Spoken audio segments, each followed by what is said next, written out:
বলতে আমরা কি বুঝাচ্ছি? Donation to organisation.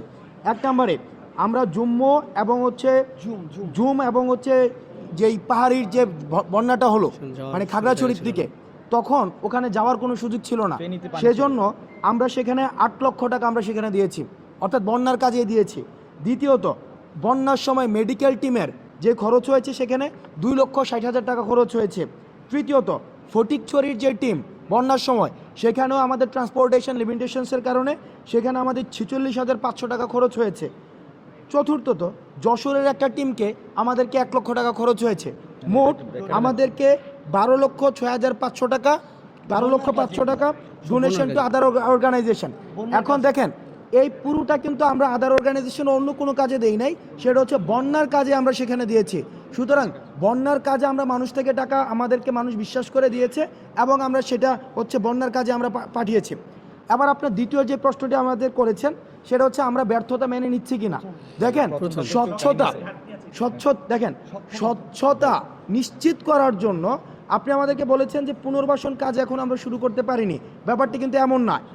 পুনর্বাসন কাজের একটি প্রক্রিয়া হচ্ছে ফিল্ড অ্যাসেসমেন্ট, অর্থাৎ ব্যাপারটা এমন না যে আমি টাকা নিয়ে, কারণ আমরা জানি দুর্যোগের 3টা স্তর রয়েছে: দুর্যোগ পূর্ববর্তী, দুর্যোগকালীন এবং দুর্যোগ পরবর্তী। এবং দুর্যোগ পরবর্তী ইনফ্রাস্ট্রাকচারাল যে ডেভেলপমেন্ট, সেটাই হচ্ছে সবচেয়ে ব্যয় বেশি হয়। এবং সেটা কিন্তু এমন না যে আমি মুড়িচিরা কিনে নিয়ে মানুষের দ্বারে দ্বারে পৌঁছে দিব, বরং সেটা হচ্ছে আমাকে ফিল্ড অ্যাসেসমেন্টের মধ্য দিয়ে নির্ধারণ করতে হয় যে আমার কোন এলাকায় কয় টাকা খরচ করতে হবে, কোন বাড়ির জন্য কয় টাকা খরচ করতে হবে। এই সময়টার মধ্যে ফিল্ড অ্যাসেসমেন্টটা আমাদের সম্পূর্ণ হয়েছে এবং সরকার সেটা সম্পূর্ণ করেছে। এবং আগামীকাল যখন আমি 8 কোটি টাকা সেখানে দিচ্ছি, ব্যাপারটা এমন না এই 8 কোটি টাকা দেওয়ার পর থেকে সেখানে কাজ শুরু হবে। কাজ চলমান রয়েছে।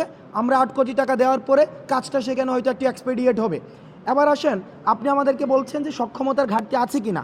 বাকের এবং সার্জিস ইতিমধ্যেই বলেছে যে এই ধরনের কাজ স্ব-উদ্যোগে করার জন্য যেই ধরনের লজিস্টিক সাপোর্টের প্রয়োজন হয়, হিউম্যান রিসোর্সের প্রয়োজন হয় এবং এটা প্রিভিয়াসলি টেকনিক্যাল সাপোর্টের প্রয়োজন হয় এবং প্রিভিয়াসলি অর্গানাইজড একটা গ্রুপের প্রয়োজন হয়, সেটা আমাদের মানতে কোনো সমস্যাই নেই।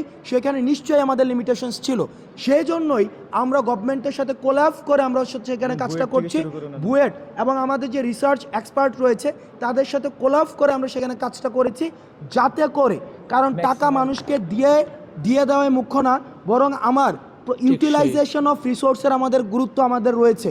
অর্থাৎ টাকাটা যেন ঠিক জায়গায় ঠিক মানুষের কাছে আমার প্রপার ইউটিলাইজ হয়। এই প্রপার ইউটিলাইজেশনের জন্যই কিন্তু আমরা অডিট করেছি এবং সেখানে প্রত্যেকটা সিঙ্গেল পয়সার আমাদের হিসাব রয়েছে। সুতরাং আপনি যেটা বলেছেন যে ব্যর্থতা, সক্ষমতার জায়গা থেকে ব্যর্থতা, সেটা আংশিকভাবে, সেটা পূর্ণাঙ্গভাবে সত্য নয়। সীমাবদ্ধতা ছিল এবং সীমাবদ্ধতার আমরা অ্যাকনোলেজ করছি।